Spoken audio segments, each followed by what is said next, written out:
अस्सलामुअलैकुम, welcome to law information. आप जब भी कोई प्रॉपर्टी ख़रीदते हैं तो उसे अपने नाम पर ट्रांसफ़र करवाने के लिए रजिस्ट्री करवाते हैं। इस वीडियो में हम आपको रजिस्ट्री करवाने का मुकम्मल प्रैक्टिकल तरीक़ाकार बताएंगे।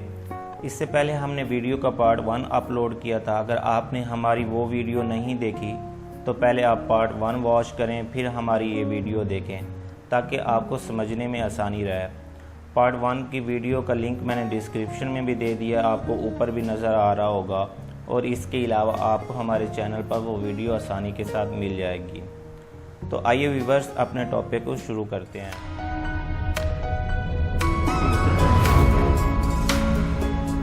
रजिस्ट्री करवाने से पहले आप रजिस्ट्री की कैलकुलेशन करते हैं कि उसके ऊपर कितने एक्सपेंसेस आते हैं। सबसे पहला काम जो आपने करना होता है वो ये है कि आपने स्टाम्प ड्यूटी निकालनी होती है। स्टाम्प ड्यूटी निकालने के बाद आप उसका इस तरह से चालान जनरेट करते हैं जो आपको नज़र आ रहा होगा।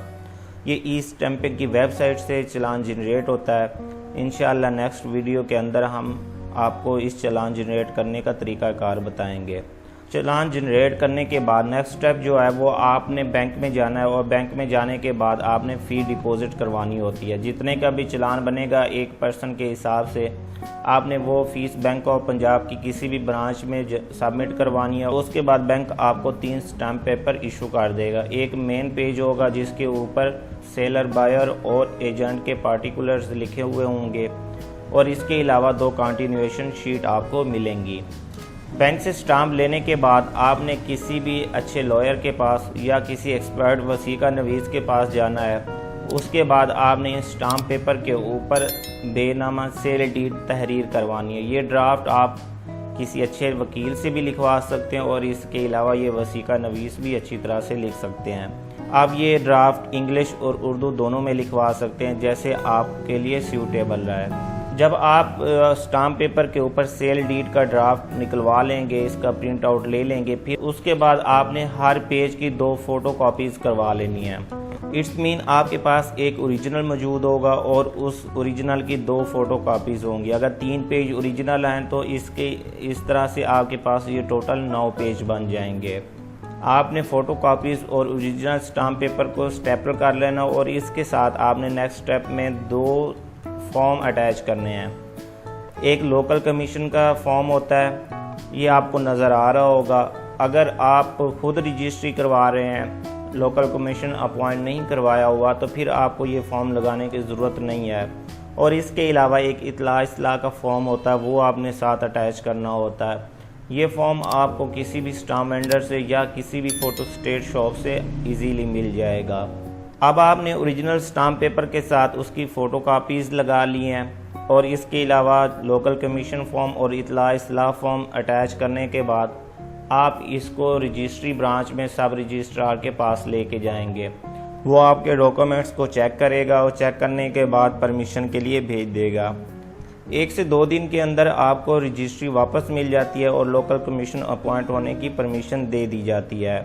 जब आपको परमिशन मिल जाती है रजिस्ट्री की, उसके बाद नेक्स्ट स्टेप के अंदर आपने इसके ऊपर सिग्नेचर करवाने होते हैं, थंब इम्प्रेशन लगवाने होते हैं सेलर, बायर, विटनेसेस के। और इसके अलावा एक आइडेंटिफायर होगा जो इन सब को आइडेंटिफाई करेगा, शनाख्त कुनंदा जिसे कहा जाता है। इन सब के आपने सिग्नेचर करवाने हैं। रजिस्ट्री के ऊपर इतला वाला फॉर्म फिल करना है। इसके अलावा आपने कोई भी रिक्वायरमेंट हो किसी भी जगह पे सिग्नेचर करने हो तो वो सारे आपने कंप्लीट करने होते हैं। फिर नेक्स्ट स्टेप के अंदर जब आप उसको कंप्लीट कर लेते हैं तो आपने सारी फ़ीसें पे करनी होती हैं। गवर्नमेंट के जितने भी टैक्स होते हैं वो आपने पे करने होते हैं। ये टैक्स हम पहले वाली वीडियो में बता चुके हैं कि किस तरह से और कितने परसेंटेज के हिसाब से आपने पे करने हैं।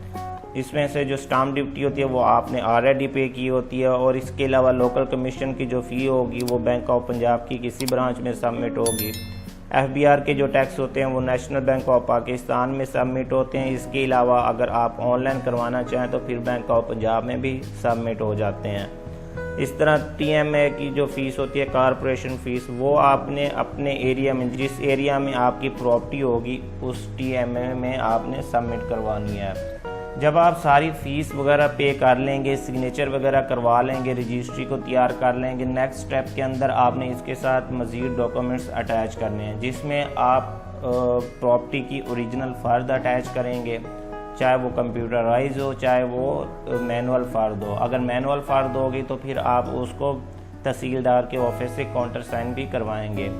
और इसके अलावा आपने रजिस्ट्री के ऊपर 2 तस्वीरें बायर की, 2 सेलर की और 2 आइडेंटिफायर की तस्वीरें आपने अटैच करनी है। इसके अलावा आपने प्रॉपर्टी का एनओसी लेना है एक्साइज ऑफिस से कि आपके टैक्स वगैरह प्रॉपर्टी के क्लियर थे, प्लॉट है या मकान है, तो उसका आपने एनओसी ओरिजिनल अटैच करना है।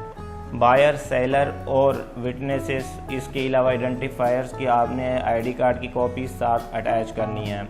इसके अलावा आप जिस प्रॉपर्टी की रजिस्ट्री करवा रहे हैं उसकी पीछे वाली कोई रजिस्ट्री थी उसकी अटेस्टेड कॉपी आपने बनवानी है, वो भी साथ अटैच करनी है।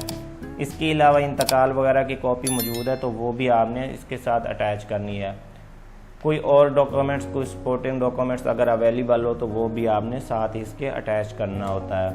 ये सारे डॉक्यूमेंट्स अटैच करने के बाद आपने इनको सब रजिस्ट्रार के ऑफिस में सबमिट करवा देना है और सबमिट होने के बाद सब रजिस्ट्रार का मुहर्रिर आपके डॉक्यूमेंट्स को चेक करेगा, फ़ीस वगैरह की वेरिफिकेशन होगी और इसके अलावा जितने भी ऑथोराइज ऑफिसर हैं उनके सिग्नेचर होंगे।